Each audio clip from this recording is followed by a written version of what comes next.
Welcome, everybody. I'm Carl Casali, President and CEO of CHS.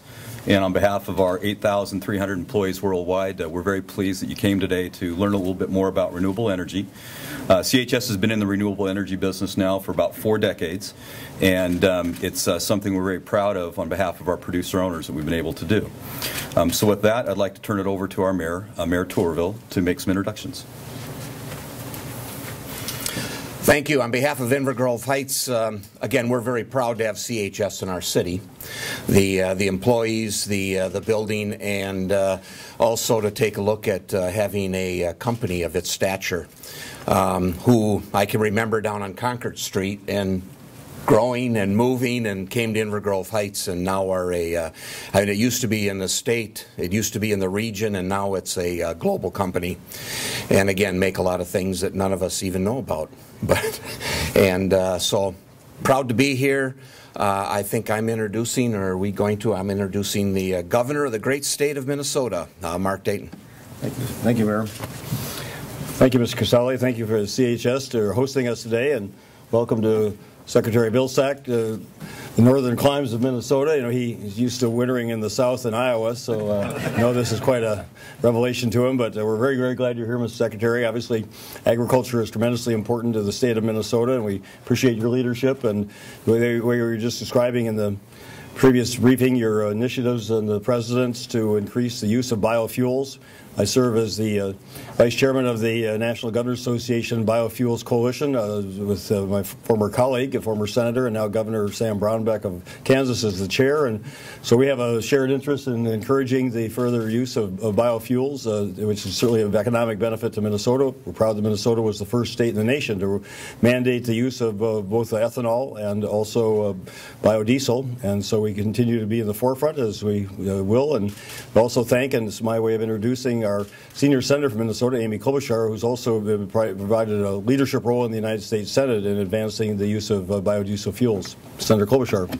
Well, thank you so much, Governor. And I remember back when you were in the Senate and you were driving around in your E85 truck taking a lead on biofuels, and that has continued. So thank you for that. It's great to be here with Secretary Vilsack. I won't make my Iowa jokes that I made during his confirmation hearing. Oh, do you want to hear one? No. Okay, the joke I made at his confirmation hearing was what is the best thing that ever came out of Iowa? Have you ever heard this joke? 35W. Okay, come on, it's a pretty good joke. It's a Minnesota joke. But in any case, it is great to be here with Carl and the team at CHS, with true leaders for biofuels in this country. As we've seen in the last few weeks, with the unrest in the Mideast, when we see the prices going up, what I consider a problem with speculation as well, we know that we cannot be reliant on one single source of fuel, nor can we be reliant only on foreign fuel. And so the fact that we have such a strong biofuels business going on here in our state and across the country is key. When people say, well, is biofuels just some boutique fuel that Congress came up with, I like to remind them of this fact. We are making almost as much biofuels now as we import oil from Canada. And you know that's our biggest trading partner for oil. So it has become a major part of our fuel supply, to the point if we took the rug out from under biofuels right now and just got rid of them, an estimate in the Chicago Tribune is that a price of a gallon of gasoline would go up $1.40 per gallon. So let's remember as we move forward, this is not the only part of our fuel supply, but it's a major part, and it is certainly a major employer and part of our a successful economy, rural economy here in Minnesota. There's a mix of things, everything from conservation on to alternative energy, but biofuels is a big part of our energy future as we go forward. And I'm just proud to be here with the Secretary of Agriculture, who has done a tremendous job leading the Department of Agriculture. Literally, whenever I call him about anything from wolves to and I just got stopped at wolves, from wolves to getting things approved through the Ag Department, to making sure that our dairy farmers have the support that they need. Secretary Vilsack literally calls back within an hour every single time, and he has been there for our farmers and our rural economy, and I'm proud to introduce Secretary Vilsack. Thanks, Senator. Thank you very much. Well, certainly it's an honor to be here today, and I want to thank the folks at CHS What an extraordinary story this is. The largest farmer co-op in the country, 52,000 farmer members, close to 1,100 farm organizations that represent 300,000 farmers. It's really an exciting opportunity to be here at corporate headquarters. Carl, thank you very much for welcoming us, and to the mayors, thank you for allowing us this opportunity. And Governor Dayton, it's good to see you again. I do appreciate the leadership you and Governor Brownback have given to the Ethanol Coalition. It's a partnership that we have between the governors and USDA, which is, I think, important, especially at this point in time as we deal with some very critical issues about the future of biofuels in this country. There is no better champion in the United States Senate for biofuels than Amy Klobuchar. I can say that unequivocally. I'm certainly proud of the role that my senators play from the state of Iowa, but they have a very strong partner in Senator Klobuchar. She has been very focused on making sure that as we deal with the issue of incentives for this industry, that we do it the right way, recognizing the fiscal circumstances of the country. Now is not the time to create a cliff for these incentives. Now is not the time to end these incentives. It may very well be the time for us to reevaluate how they are best used. But if we were to end them, we saw what happened with biodiesel. When the credit was not extended, 50% of production capacity ended almost immediately, and most importantly of all, we lost 12,000 jobs. This is an industry that today employs over 400,000 people directly and indirectly. We cannot afford to lose jobs in this economy. We need to help to create jobs. The President's been quite clear about the formula for taking us to the next level in terms of our economy, to win the future, as he says so often. It is really about a government that spends less but spends what it has very wisely. It is about an economy that makes, creates, and innovates, and it's about a nation that exports. Critical to the capacity to have that formula work is our ability to embrace a clean energy future. And we at USDA are very much committed to that future, and we take a good deal of our direction from the state of Minnesota. The state of Minnesota, which has been a leader in biofuels and in renewable energy. We today at USDA are now funding 5 regional research centers looking for alternative ways to produce biofuel, looking for ways in which it can be produced more efficiently and sustainably, and looking for ways in which we can also make our biorefinery process better. In addition to research, we're also currently investing in biorefineries across the country. We want this industry to expand to all 4 corners of the country in order to meet the congressionally mandated 36 billion gallon threshold that Congress has set in the renewable fuel standard. That will not only reduce our reliance on foreign oil, virtually eliminate the necessity of importing oil from places like Libya and the unstable Middle East, but it will also help to create nearly 1 million new jobs in rural America and result in over $100 billion of investment in new biorefineries. It will increase the over $13 billion annually that goes into farmers and ranchers' bottom line and make them more successful than they've been.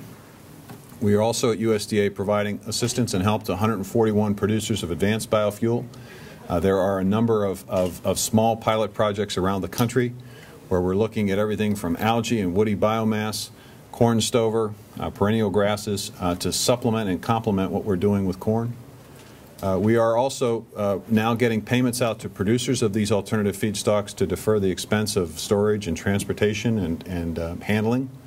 And we're working with the Department of Energy in 30 different research projects in a collaborative way, and we just announced 42 additional research grants in the area of advanced biofuels and renewable energy.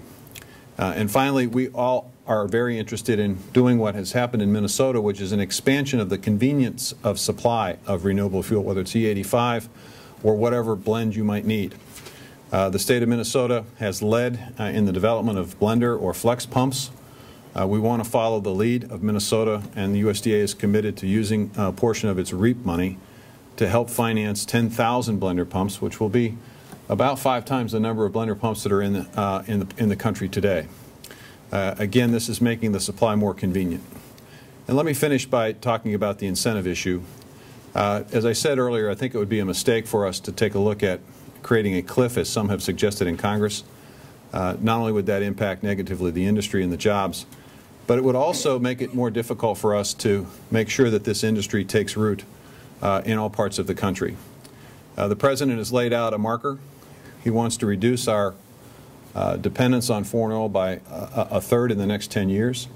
We've gone from 60% of our oil being imported in 2009 to 52% today. We need to do even better. To do that, we have to have a healthy, robust renewable fuel industry. To have that, we need to have greater, more convenient availability of supply in all parts of the country, which means more blender pumps. And we also need to encourage consumers in Detroit to work together to produce more flexible fuel vehicles. Roughly today, only 3.5% of our entire vehicle fleet is flexible fuel vehicles. If we can figure out ways of using these incentives and supports in a creative way, we can create greater demand. The Department of Agriculture is working with the Navy in a very innovative effort to try to produce 50% of the Navy's fuel needs in biofuel. And we also recently signed a memorandum of understanding with the FAA as we work with Boeing and other companies to get to a day when 50% of the jet fuel will also be biofuel. So there are tremendous opportunities for rural America, tremendous opportunities for farmers and ranchers, a tremendous opportunity for us to be at the front of the pack in terms of innovation, in terms of renewable energy and renewable fuel. Certainly Minnesota has been there. We want to continue to expand those opportunities here and across the country. And with that, I'm glad to answer any questions, or they're really, yes, sir. You're saying that we should not end the ethanol tax credit, the 45% per gallon credit, but why should it be renewed if you've already got a renewable fuel standard that's created a market? And if I understand reporting from last year, you either came close or hit the blend wall. The challenge for us is going to be to get to the 36 billion gallon threshold that Congress has set in the mandate. We are very close to maxing out in terms of corn-based ethanol. There's basically a standard of 15 billion gallons. We're very close to getting to that point. The question is, what happens with the other 21 billion? That gets into a discussion of how we can create biofuels from other feedstocks. How can we use corn stover? How can we use perennial grasses? How can we use woody biomass? And how can we get those to the point where they're commercially viable, where they can pencil out? That's where the incentives are necessary to make sure that this industry, which is not mature yet, it's maturing, gets to a point where it's solid financially in terms of these advanced biofuels. So that's one reason. The second reason is... Is any of that money actually going to any of this research? It's going to the blenders. Well, what I'm suggesting is, and I think what Senator Klobuchar has proposed, and I'm going to let her explain her bill, which is a very good approach, which is to redirect those incentives. You want to explain what you want to do? Yeah, I introduced the Safest Act along with Senator Johnson, Tim Johnson of South Dakota. And what the bill does is it basically ratchets down the biofuel subsidy over a 4-year period, and it directs it more toward producers than blenders. The idea here is that we know that the industry, as the Secretary has explained, is maturing over time, and when it gets to that point where it no longer needs these assistance, that's great. But when you look at the oil companies right now, you can't even compare the subsidies and the breaks that the oil companies have gotten over the years. And remember, biofuels is essentially competing with oil. And so what we're trying to do here is acknowledge that it's time to change it, as you've pointed out, Les, especially with fiscal times being what they are, but to gradually ratchet it down so that the industry doesn't go off the cliff. We don't pull the rug out from under it with no notice. You see the gas prices go way up. That's not what we want for the industry, and that's certainly not what we want for consumers in this country. So the idea is to ratchet it down and then build up the infrastructure and the blender pumps. We already have the blend wall, the up to 15%, thanks to the recent ruling from the EPA that we could increase that, because that would allow for increased content of biofuels in all gasoline. So that's the wave of the future. We've been working with the industry, again, acknowledging that there are many forces going on here, and economic forces, and certainly government limitations. And the answer here is to do it over a 4-year period, and I'm hopeful that will be part of the budget deal as we go forward into the next few years, because there are those in Congress, many from oil-producing states, that would actually like to just get rid of it right now and keep the oil subsidies in place and have nothing for biofuels. That's not good for America, and that's certainly not good for Minnesota. It's going to cost. Just one quick. It's going to cost jobs as well. Clarification, though, on the ratcheting down of the subsidy. So the subsidy, the ratcheting, it would ratchet down, but is any more money going to go into Yeah. things for R&D? Yeah. Infrastructure and R&D, that's where the money would go. Basically, you ratchet down what you do on the blender side. You take a portion of that and commit it to deficit reduction. You take the other portion of what's being ratcheted down and you redirect it into support and incentives for blender pumps, flexible pumps, perhaps incentives for a $150 part that could be put on every new automobile coming out of Detroit that would make it compatible with E85. So you have more convenient supply, greater demand. And we will continue to invest in research as we are. The cliff that some want to create not only impacts higher gas prices, but it will absolutely lead to job loss at a time when we're trying to add jobs to the economy, not take them away. Mr. Secretary, what's your pitch to people who worry about E85 and those types of fuels having lower gas mileage and just, as a consumer making a decision about what to buy? What do you tell them? Well, as this industry matures, we're becoming better at what we're doing, and we're becoming more efficient at what we're doing. One of the big knocks on ethanol has always been that it somehow is more of an energy user than an energy producer. Not so today. A recent study done by USDA now indicates that for every BTU that we put into the production of ethanol, we get 2.37 BTUs out of that unit. What that means is it's far more efficient than oil. And I think over time you're going to continue to see improvements on the mileage issue. And I think as people understand that when they purchase this renewable fuel, they're reinvesting back in the United States. They're not necessarily encouraging our dollars going overseas, and in some cases to countries we don't like or don't like us, and in many cases to countries that are not particularly stable. And I think we're seeing some of that concern about the stability of those countries reflected in oil prices today. Mr. Secretary, we've learned today that your wife is exploring a run for Congress. Can you tell us what you think of her prospects there? This is an official event, and I really ought not to be commenting on anyone's political future. Mr. Secretary, I was wondering about the grants. Could you give a breakdown percentage-wise, how many of the grants are actually going to farmers versus, say, rural businesses, and then the grants going to the farmers, what kind of projects are they working on? Well, the REAP program is one that is really designed for farmers and to encourage farmers to take a look at how they might be able to embrace renewable energy and fuel in their operations. So to date, we've done about 3,900 REAP grants. Virtually all of them have gone to producers and to farmers. They have helped to put windmills on farms. They've helped to finance anaerobic digesters to produce, to take methane from livestock operations and produce energy. They have gone for farmers to convert some of their power needs to biofuel. So there are a wide variety of ways in which they have been used. Now what we've done is clarify the REAP rule so that a convenience store, a petroleum marketer can also apply in a rural area to say, look, I'd like to invest in the blender pump, flexible pump system, but those can cost potentially as much as $100,000. Very hard in a small town for that convenience store operator to solely, purchase that. We want to partner with them so that we have an expansion.